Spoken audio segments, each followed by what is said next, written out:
Hi guys, welcome to our channel mister Sisindri. Nikhil Bigg Boss season 8 మొత్తం నిఖిల్ చుట్టూనే తిరుగుతుంది. నిఖిల్ కంటెస్టెంట్గా ఈ సీజన్లోకి ఎంట్రీ ఇవ్వకపోయింటే ఈ సీజన్ ఏమైపోయేది అన్నట్టుగా ఉంది పరిస్థితి. టాస్కుల్లో కానీ మాటల్లో కానీ నిఖిల్ని కొట్టే మొనగాడే లేడు. తొలి రోజు నుండి ఈ రోజు వరకు నిఖిల్ వరుసగా ప్రతి టాస్కుల్లో గెలుస్తూ ముందుకు పోతుండడంతో నిఖిల్ అభిమానులు అయితే పండగ చేసుకుంటున్నారు. ఇక బిగ్ బాస్ హౌస్లో ఈ సీజన్లో క్లాన్ చీఫ్ అంటూ సరికొత్త కాన్సెప్ట్తో ముందుకు పోతుంది.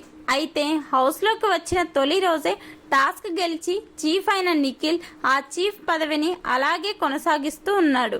ఎంతో మంది చీఫ్స్ అయ్యారు, మళ్ళీ చీఫ్ పదవిని పోగొట్టుకున్నారు. కానీ నిఖిల్ ఒక్కడే ఈ బిగ్ బాస్ సీజన్ 8లో చీఫ్గా ఇంకా కొనసాగుతున్నాడు.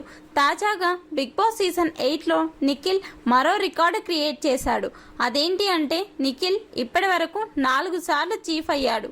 అయితే తాజాగా ఈ వీక్ మరోసారి చీఫ్గా తన పదవి నిలబెట్టుకోవడంతో నిఖిల్ సఫలమయ్యాడు.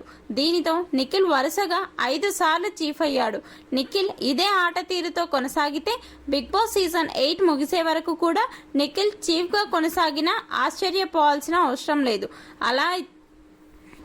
అలాగే తన క్లాన్లో ఎవరు ఉన్నా ఎవరు లేకపోయినా కూడా నిఖిల్ టాస్కులు గెలుస్తూ ఆడియన్స్ మనసు గెలుస్తున్నాడు.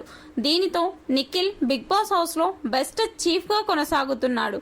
వరుసగా 5వ వారం కూడా నిఖిల్ చీఫ్ అవ్వడంపై మీ అభిప్రాయాన్ని కమెంట్స్ రూపంలో తెలపండి. అలాగే మరిన్ని బిగ్ బాస్ అప్డేట్స్ కోసం మన ఛానల్లో చూస్తూ ఉండండి. Please subscribe our channel mister సిసింద్రి.